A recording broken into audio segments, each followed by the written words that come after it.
One garbage. One recycling. All weekend. 3 days. Not even really full. Oh, hey, didn't see you there. Welcome back, Cardi Wong, the host of the behind the scenes sections on Zero. Today, we are focusing on the overall journey with the writer and the director. Exciting stuff. Let's go. All right, I'm here with Mike, the director of Zero. How did the shoot go today, man? Shoot went great. Another great day. We wrapped 3 hours early, so that's always a good thing. Today was a big day. It was our climactic warehouse scene. It's a very, very successful day. All right, great to hear. And now, because this is a zero waste production, I'm sure you've had to have more consideration. And what kind of challenges did you end up facing, and how did you get over them, I guess? When we were building the set and considering what kind of set pieces we were putting in, it's just like things that you normally don't think of, things that just seem like, oh, we're just going to do it how we usually do it. We had to come up with alternative motives for it. And I had a great production designer, Talia, who was very keen to try different things and open to using things like the sustainable lockup to build our sets from. So it was a big learning experience for me too, to be able to try things that way. Right. So instead of using the plastic, what did you use instead? It was a lot of burlaps, a sequence when he's got a bag on his head, so it couldn't be like a plastic bag or plastic wrap, so we went with like a burlap sack. Instead of sheeting in the background, it became wood products or old metal. That we were very lucky with this location here. An old mill at the Vancouver Film Studios has a lot of stuff built into the environment that we could snag and use and problem solve with. So it was good. Yeah, Right on. And so what drew you to this project? Why did you decide to sign on? Number one was definitely the zero waste element. I thought it was a really cool idea, a really cool challenge. And I think we had the opportunity to kind of show the indie film industry as a whole, here's how we can do better, here's how we can improve. And there's not a lot of sets or a lot of projects at our level, at our budgets, that are trying to go this way because everybody thinks it's just too out of reach or not possible. So I think for us to try and actually do it was a huge step in trying to motivate other producers and other indie filmmakers to try and make that leap and see what we can do. And I think so far it's paid off very well. Stay away from paper. Create an organized folder on an iPad with all your notes, scripts, pages, etc. Work with production design and art direction on how to be less wasteful. Reusable materials and/or storage facilities are big. Set the example. If you lead, others will follow. Hi, everybody. Here we are with Alyssa Kostello, the brainchild of the whole production. I understand this is your first time ever trying to do zero waste. Do you want to tell us the experience on that? Yeah. So the concept of the film to me made sense to incorporate attempting to be zero waste.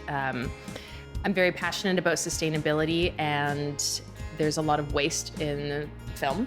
Yeah. So I proposed to Andy and Theo to attempt doing zero waste, and we've been doing pretty good at meeting that challenge. We had Jennifer Sandoval as our sustainability advisor, and that was through Real Green, which Creative BC has initiated to implement green practices into film sets. So Jennifer was there to advise us on anything we weren't sure about for the different departments. So she could talk to the crew, makeup, production design, if anyone had any questions about what are the best practices, what materials should we use. She was there to answer any questions that we had. And we had great support from other companies and organizations as well. And we were pretty successful in hitting our zero waste target. Cool.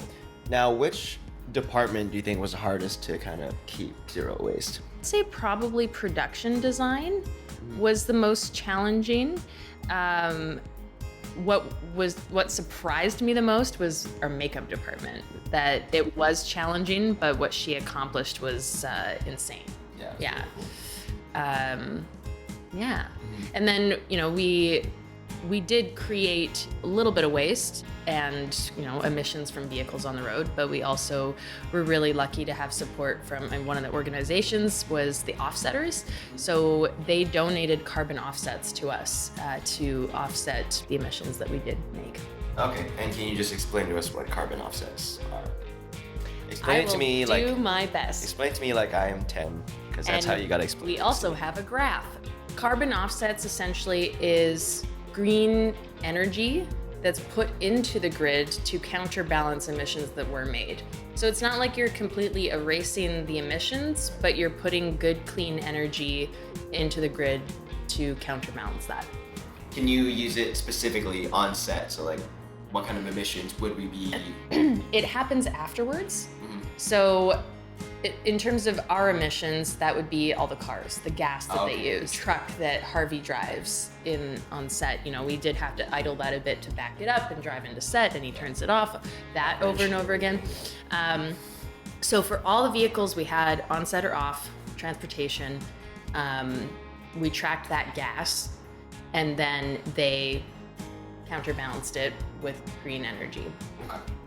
Yeah. Yeah, that makes sense. Yeah. I get it now. And we didn't even emit that much CO2. I think it was 0.3 tons of carbon, and they put in 1 ton of carbon into the grid for us. So we actually put more clean energy in than we emitted. The whole reason why we're here on camera is because of Greenseeds music.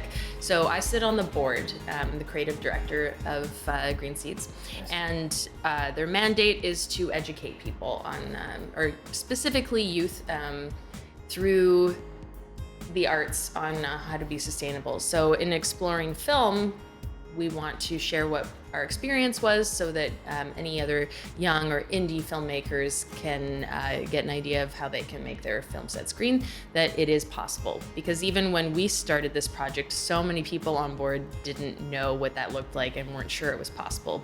But we did really well with that. So through Greenseeds, we applied for the Vancity EnviroFund, and they gave us $7,500 to go towards the zero waste efforts in our film. So, we were really lucky that we could do more for a small production because we had that grant money. But there's actually quite a few things that we did on set that you don't need that money to do. Make it happen. Yeah. Listen to your heart. All right, I guess that'll be everything. Thank you, Alyssa. Carbon offsets. If you have the budget, consider purchasing carbon offsets for the emissions you make on set. Set up recycling and compost with Keep It Green Recycling. They make sure you have clearly labeled receptacles and sorted for you. Real Green for resources. Use Real Green's on-set production support program for up to 10 hours of free consultation. All right, well, that's it for me. Thank you to everybody who joined us on the behind-the-scenes action. I would like to thank everybody on behalf of Zero Short Film on all the contributions and all the funding that we've received. Hope you learned some stuff. There'll be a link posted below for any resources so that you can try to make your film zero waste. Once again, thank you. My name is Cardi Wong, and now I will be played out. Woo! Enjoy the rest of your day, folks.